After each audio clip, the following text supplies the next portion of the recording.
Hey all you piggies at home, welcome to the very first edition of the Grumpy Gourmand on video.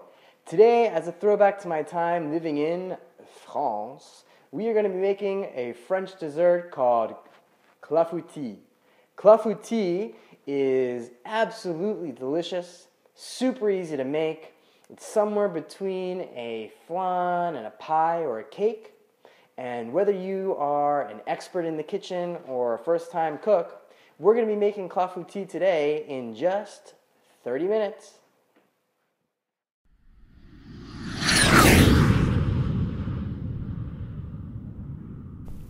So, Grumpy Gourmand don't lie. This is really all you'll need to make a chocolate cherry clafoutis. If you're feeling a little bit saucy, you might end up adding about 2 tablespoons of bourbon or kefir, which is made from cherries. But you'll need about 3 cups of pitted cherries. I added about half a cup of bittersweet chocolate, 1 1/4 cup of regular whole milk, 1 tablespoon of vanilla, 6 tablespoons of granulated sugar, 3/4 of a cup of all-purpose flour, and 6 eggs. So you don't have to make the clafoutis in a cast iron skillet, although the presentation is really nice. You can make it in a pie dish or any other type of baking dish. Even a brownie pan would probably do the job.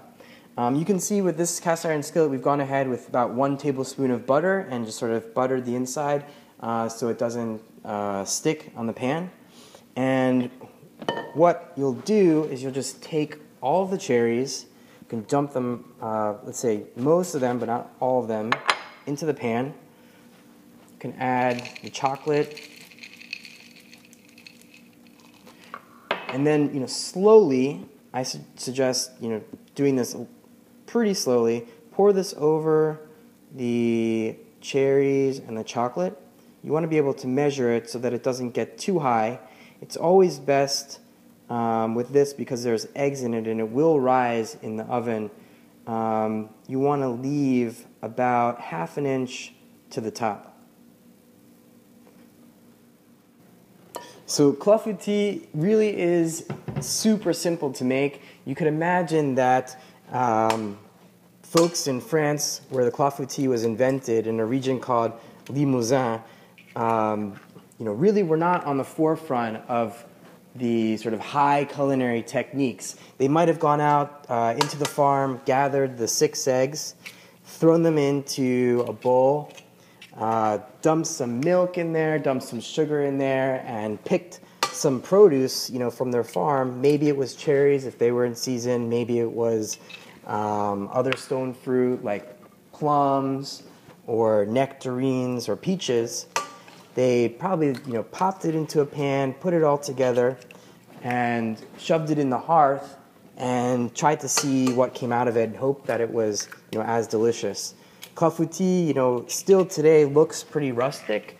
I think even in restaurants you can get it served in a cast iron skillet, and really speaks to the sort of heritage of the dish. And I think that that's something that really makes it pretty special. You can impress your guests and really still have it look like, it's something made from the countryside that you really put, your heart and soul into. So here I'm just adding the 6 eggs first. There's no real method to this dish. It's not really fancy. You can go ahead and beat the 6 eggs. With baking, you always want to add the liquid ingredients first. So I'm adding the eggs first. Then we're just going to pour in the milk. You can do this little by little, or you can do it like I did all at once. It really doesn't make a difference. Once it's incorporated, it'll have a nice yellow custardy look to it. We've gone ahead and preheated this oven for 425. We're just going to take this clafoutis, pop it into the oven, and bake it for 30 minutes.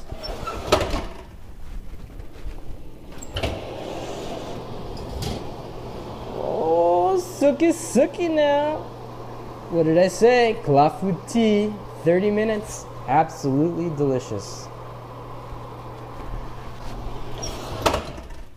So you'll want to let the clafoutis sit and cool off for a couple of minutes before you think about serving it. I think the best way is to leave it in the cast iron skillet, sprinkle a little bit of powdered sugar on top. I definitely resist the urge to cut it. Keep the cherries, keep the skillet, and just pop it on a trivet. And now for the reason I live. Oh, that's good.